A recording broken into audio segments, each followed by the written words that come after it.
नमस्कार बच्चों। जैसा कि आपको चित्र में दिखाई दे रहा है, आपको एक झूला दिखाई दे रहा है और इस झूले पाठ में जो प्रस्तुत जो कविता झूला है उसमें कवि ने एक बच्चे की कोमल भावनाओं को व्यक्त किया है। इस कविता में एक बच्चा अपनी माँ से झूले की मांग कर रहा है। बच्चा अपनी माँ से कहता है कि वह उसके लिए एक झूला लगवा दे। बच्चा कहता है कि मैं इस पर झूलूंगा, झूले पर बैठकर और ऊपर बढ़कर आसमान को मैं छू लूँगा। और कवि कहता है कि पेड़ पौधों की डालियाँ झूले की तरह झूल रही हैं, पत्ते पत्ते तक झूल रहे हैं। बच्चा सोचता है कि इस झूले पर झूलने में कितने मज़े हैं। झूले पर बैठकर झूलते हुए कल्पना लोक में कभी दिल्ली तो कभी कलकत्ता की सैर कराता है। झूले में झूलते बच्चे को ऐसा प्रतीत हो रहा है जैसे उसके झूले के साथ साथ नीचे की धरती भी झूल रही है। बच्चा झूले से और ऊपर उड़ने के लिए कहता है। रिमझिम रिमझिम वर्षा हो रही है। झूले पर बैठे बालक के मन में आसमान पर उमड़ते घुमड़ते बादलों के दल को लूटने के विचार आ रहे हैं। तो चलिए हम देखते हैं इस पाठ झूला में। तो चलिए सबसे पहले हम इसको हम गायन कर लेते हैं। झूला। झूला झूला झज्जा झज्जा झूला, झूला झूला झज्जा झज्जा झूला। अम्मा आज लगा दे झूला, इस झूले पर मैं झूलूंगा। इस पर चढ़कर ऊपर बढ़कर आसमान को मैं छू लूँगा। झूला झूल रही है डाली, झूल रहा है पत्ता पत्ता। इस झूले पर बड़ा मज़ा है, चल दिल्ली ले चल कलकत्ता। तो इसमें जो है इन पंक्तियों में एक बच्चा अपनी माँ से अपने लिए झूला लगवाने को कह रहा है। बच्चा अपनी माँ से कह रहा है कि वह उसके लिए एक झूला लगवा दे ताकि वह उस पर ऊपर चढ़कर और ऊपर उठकर आसमान को छू सके। ठीक है ना।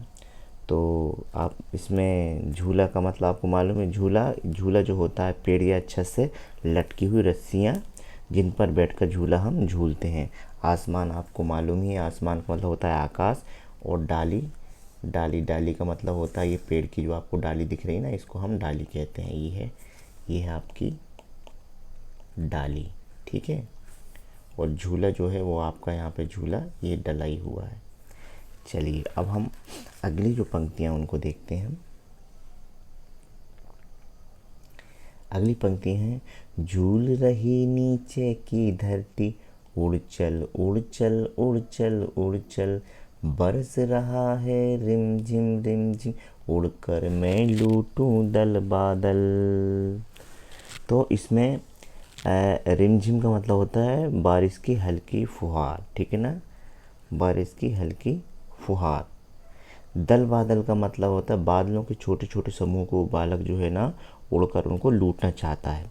तो कवि कहता है कि झूले पर झूलते हुए बच्चे को नीचे की धरती भी झूलती नज़र आ रही है। बच्चा अपने झूले को और ऊपर उड़ने के लिए कहता है। वर्षा की हल्की फुहार के बीच बच्चे के मन में आकाश में छाए बादलों को लूटने के विचार भी उमड़ घुमड़ रहे हैं। चलिए इस पर हम देखते हैं। यहाँ पे बालिका झूला झूल रही है। ये शब्दों से आपके कुछ पक्षी बन गए हैं। अब हम इसमें देखते हैं मतलब अगली बात आ जाती है आपकी झूले ही झूले। इसके अंतर्गत हम देखते हैं झा शब्द है हमारे पास, ला शब्द है और डा शब्द है। बताओ इनमें किन चीज़ों पर तुम झूले की तरह झूल सकते हो। ठीक है ना। तो हम इस पर टायर पे हम झूल सकते हैं। फाटक पे भी आपने देखा होगा हम झूल सकते हैं। और क्या क्या चीज़ है, ये मम्मी का ये पैर वाला झूला है, मम्मी के झूले पे भी झूल सकते हैं हम। ठीक है ना। और हम किस पर झूल सकते हैं, डाली पर भी झूल सकते हैं। डाली पर भी झूलने में मज़ा आता है। ठीक है ना। और फाटक पे आप कभी झूलते हो तो डांट पड़ती है आपको, है ना। मेज़ पे इस पे हम नहीं झूल पाते हैं, है ना। और अलमारी पर भी नहीं झूलना चाहिए। और दरी पर भी हम झूला झूल नहीं सकते। ठीक है ना। तो ये सेम चीज़ें आप यहाँ पर लिख सकते हो कि मुझे मुझे टायर पर झूलने में मज़ा आता है, टायर को हम बांध लेते हैं, ठीक है ना।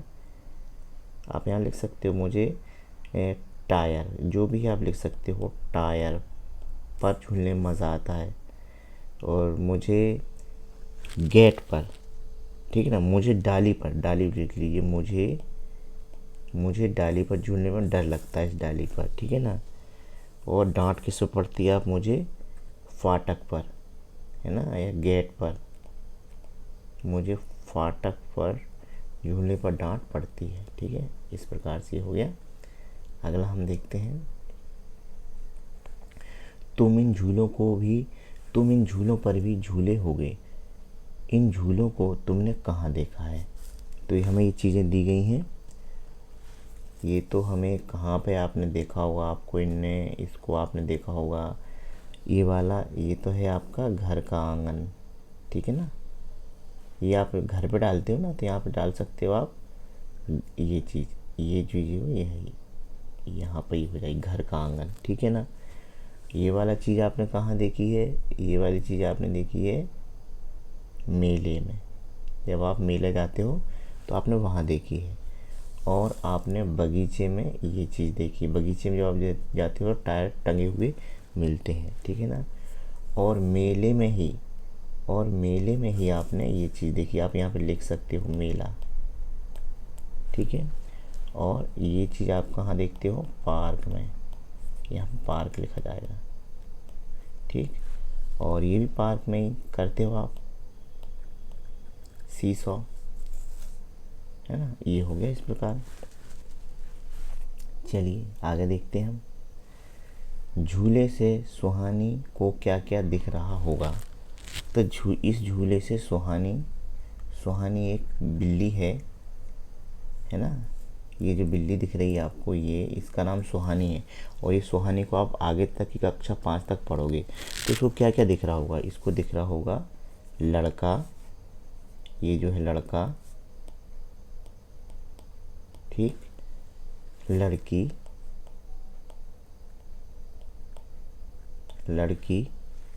ये गिलहरी, ठीक है। और ये फूल, तितलियाँ,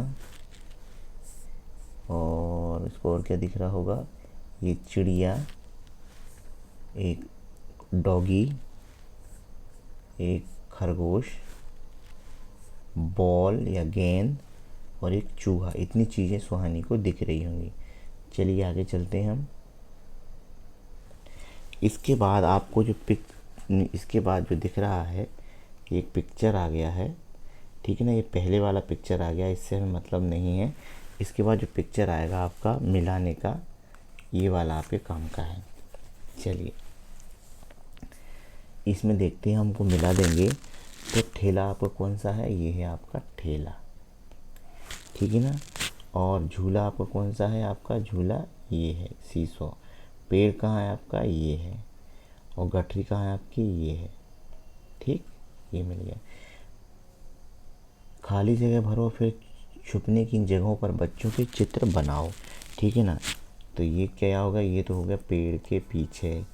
और यहाँ पे क्या लिख दिया हम, मेज़ के नीचे, यहाँ पे हो जाएगा आपका मेज़ के नीचे। और ये है आपकी चारपाई या खटिया, ठीक है ना। इसको हम लिख देते हैं चारपाई, चारपाई। और ये क्या है आपकी झाड़ी, ये है झाड़ी, ठीक है। चलिए अब पकड़न पकड़ाई देख लेते हैं। पकड़न पकड़ाई में हम छा का उपयोग करेंगे और ई का उपयोग करेंगे। तो पकड़न पकड़ाई में अब हम देखते हैं, ये यहाँ पे दिया होगा माँ से मछली। मछली जब हम लिखते हैं मछली, तो इसमें देखो एक तो माँ शब्द आया है ये वाला, और एक छा शब्द आया है, ठीक है। और एक छा शब्द आया है, ये छा और ई। चलिए अब इसमें हम और देखते हैं कि ये हमसे पूछ रहे हैं कि ऊपर बनी चीज़ों के नाम उन अक्षरों के नीचे लिखो जो उनमें आते हैं। जैसे कि इसमें लिखा हुआ है ठा, तो ठा से इसमें और क्या चीज़ आता है, जैसे ठेला है, तो हम ऐसे लिख देंगे ठेला, ठा से ठेला है। और क्या है, ये आपकी गठरी, गठरी, इसमें ठा का उपयोग हुआ है, यहाँ पर भी ठा का उपयोग हुआ है। अब दूसरा जनरल मछली, और क्या चीज़ है हमारी, ये मछली हो गई, और हमारा ये दिया हुआ है छाता। तो यहाँ पे लिख देंगे हम छाता, ठीक। मछली हमारा हो गया, छाता हो गया। और दूसरे में हमारे माँ से मछली दी हुई है। और दूसरी क्या चीज़ है हमारे पास, ये है आपकी, जिसमें माँ का उपयोग होता है, अलमारी। तो हम यहाँ पे लिख देंगे अलमारी, ठीक। इसके बाद आ से हमें क्या दिया, ये दिया हुआ है हमें अनार। तो हम यहाँ से लिख देंगे आ से अनार। और क्या है, और आ से हमारी अलमारी भी आती है, तो हम अलमारी और भी लिख देंगे अलमारी, ठीक। और ना शब्द से हमारे पास क्या क्या आता है, ना से हमारा यहाँ पे आता है नल, ठीक है, ना से हम नल लिख देंगे। और ना से ये नाव, ठीक है, तो यहाँ पे हम नाव भी लिख देंगे। और कोई चीज़ है हमारे पास, नल हो गया हमारे पास, नाव हो गई हमारे पास, और एक हमारे पास हो गया अनार। अनार में भी नाव ना आता है, तो हम लिख देंगे अनार, अनार, ठीक है। इतनी सारी चीज़ें थी। चलिए अब यहाँ पे पूछ रहे हैं, यहाँ मछली 2 बार लिखा गया है, क्या किसी और चीज़ के नाम भी तुमने 2 बार लिखा है, क्या किसी और चीज़ का नाम भी 2 बार लिखा है। तो हाँ, किस चीज़ का हमने 2 बार नाम लिखा है, हमने एक तो अलमारी, और देखो अलमारी 1 बार और ये 2 बार, 1 और ये 2 बार। और किस चीज़ का नाम हमने 2 बार लिखा है, और एक अनार का भी लिखा है, ठीक है। तो हाँ, अलमारी, अलमारी और अनार, ठीक है। इस प्रकार से ये हमारा कंप्लीट हो गया है ना। ओके, तो आपको कैसा लगा, अगर आपको अच्छा लगा हो तो वीडियो को लाइक कीजिए। Thank you.